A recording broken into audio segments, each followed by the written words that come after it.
the Gianna Creates Content channel, where I'm gonna show you how I made this 100% free dress from old newspapers. The materials I use for this dress are newspapers, tape, hot glue, and Velcro circles. For reference, here is the original sketch and the original look we are trying to replicate. For the bodice, I decided I wanted a sweetheart neckline made out of newspaper strips. So I cut up the newspapers into long strips, hot glued the strips together to double layer them, and folded the sides towards the middle to create a seamless and sturdy strip. Then I began to randomly place the strips vertically on my mannequin and cut them out to my heart's content. If you haven't been able to tell by now, I really like to wing it, especially when it's a project I'm making for myself, so don't mind the measurements, just enjoy. Once I created a draft of the bodice, I added some boning to my dress by gluing a newspaper strip horizontally on the interior of the dress. This helps support the overall structure of the top. In order to keep the bodice together, I then overlaid the newspaper flaps on the strips over each other and taped it until the entire interior was covered. In the end, our prototype looked like this. Then I continued to glue and tape the newspaper strips until the bodice was fully formed and the top could wrap around my body.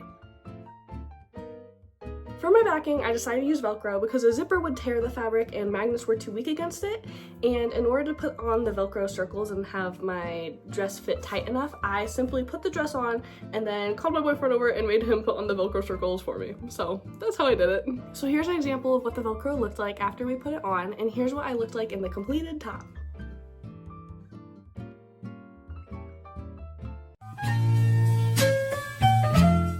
In my original sketch, the middle area had a little poof, so I decided to create that by cutting out newspapers into fourths, rolling each fourth into a cone, and shoving that cone under the bodice. So I put the cones in a random order I thought looked pretty, taped the cones to the interior, tried it on to see if I looked pretty, and then repeated that process so that there were 2 layers of cones.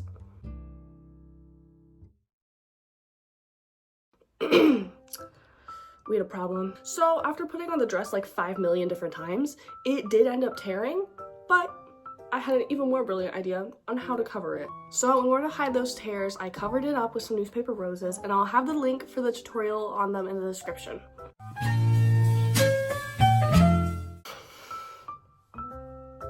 Okay, so we had another problem.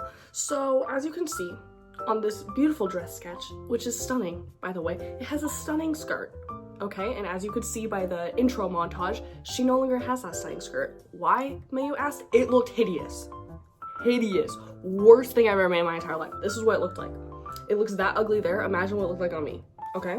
Okay? So my 10 by 10 little square fans did not work for a little skirt, so I had another brilliant idea how to remedy that. So instead of that stunning skirt we just saw, I scrapped it and added a 3rd layer of cones to create a short ballerina skirt look. And in the end, I pulled it through and she ended up looking like this. She is so pretty and she was a really fun low-stakes project for me, and I'm so proud of how beautiful she came out.